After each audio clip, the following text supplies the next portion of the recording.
Bianca's here! Bianca's classmates crowded around her as soon as she stepped into the room. They were eager to listen to her latest story. Bianca always told a new one every morning before the start of class. But this morning was different. Instead of starting her story, Bianca shook her head and pointed to her best friend Jello. Everyone turned to look at Jello, so he had to invent a story on the spot. In math class, Teacher Chris asked Bianca to add 2 and 3. He thought she would answer the question quickly. Bianca always recited in class and even asked questions. But Bianca did not recite the sum of the 2 numbers. Instead, she raised her left hand and wiggled 5 tiny fingers. In English class, Teacher Carla asked Bianca to spell nest. Jello was sure his best friend would spell the word easily. Bianca always practiced spelling during recess, but Bianca did not open her mouth to spell the word. Instead, she walked over to the alphabet chart and pointed at the letters N, E, S, and T. Bianca's classmates became very worried. Why was Bianca not talking? She didn't even open her mouth to eat her snacks during recess. What's wrong, Bianca? Jello asked. Bianca shook her head and tried to smile, but her lips remained shut.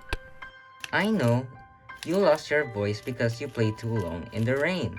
Did you lose your voice, Bianca? Jello asked, but Bianca did not open her mouth to answer. Instead, she hummed their favorite song and signaled Jello to sing along. Maybe she ate glue. One joked. Her mom thought it was butter and spread it on her toast. The other students laughed. Did you eat glue, Bianca? Jello asked in shock. Bianca puffed out her cheeks so she would not laugh. She took out her sandwich from her lunchbox.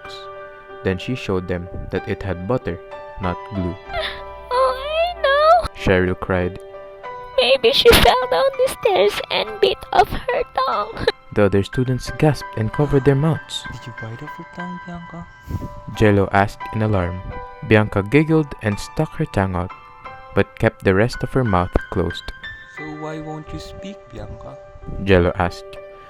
The other students nodded and waited, but Bianca did not answer. Instead, she winked and zipped her lips with her fingers. Bianca stayed quiet until the end of their school day. No matter what they did, Jello and their classmates could not make her speak. Finally, it was time to go home. Bianca waved at her classmates and ran toward the gate before they could ask her any more questions. Her dad was waiting outside when Bianca reached the gate. She hurried inside the car and strapped on her seatbelt. How was school today, Bianca? He asked, but Bianca did not answer. Instead, she pouted and wrinkled her tiny button nose. Her dad laughed and patted her head. Ha ha ha ha ha. Don't worry, He said. a new tooth will come out in a few weeks. Finally, Bianca opened her mouth to speak. That's nice to know, Daddy. She exclaimed. I don't think I can stop myself from speaking to my friends any longer.